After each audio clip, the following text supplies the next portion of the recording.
కష్టం పోవాలి. దానికి సంబంధించిన చక్కటి పరిష్కారం చెప్తాను. సూపర్, దాని చాలా బాగుంటుంది. ఆదివారం రోజు ఈ రెమెడీ చేయాలి. జీలడాకులు తెచ్చుకోవాలి, ఏదన్నా పర్లేదు. ఇది అదే రోజు తెంపుకొచ్చుకోవాలి. దీని మీద నీకు సంబంధించిన కష్టం ఏంటి? ఆరోగ్యపరంగా బాగా రాసేయండి. నాకు చాలా అప్పులు ఉన్నాయి, రాసేయండి. ల్యాండ్ కి సంబంధించి చాలా ప్రాబ్లమ్స్ ఉన్నాయి, రాసేయండి. ల్యాండ్ కేసులలో ఉంది, రాసేయండి. కోర్టు కేసులు ఉన్నాయి, రాసేయండి. దీన్ని ఏం రాస్తారో రాసేయండి.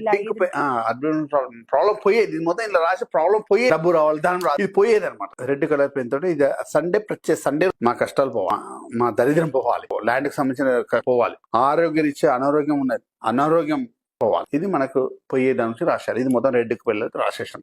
మట్టి ముగ్గురు తీసుకొని ఇంటి బయట చేయాలి, ఇంటి లోపల. దీన్ని ఆకు కాల్చాలి కాబట్టి కర్పూరంతో కాల్చాలి. గ్యాస్ ఉన్న పెట్రోల్ వేసి కాల్చడం కాదు. కాల్చాలి కాబట్టి ఏదో వేసి కాల్చాలి, కట్టెలు ఇట్టలు పెట్టి అలా కాల్చడానికి చేయకండి. దీంట్లో మొత్తం కర్పూరం నింపేసిన ఈ ఆకు ఇందులో పెట్టేయండి. మళ్ళీ పైకి వెళ్ళి కర్పూరం ఉన్నాయి, దీని కర్పూరం వేసి కింద కర్పూరం పైన కర్పూరం వేసేసాం. దీన్ని వెలిగించేయండి. ఆ చిన్న కారు వేసుకొని అక్కడ చిన్న దూరం చెట్టు కింద ఒక దూరం అక్కడ వెలిగించి వచ్చేసేయండి.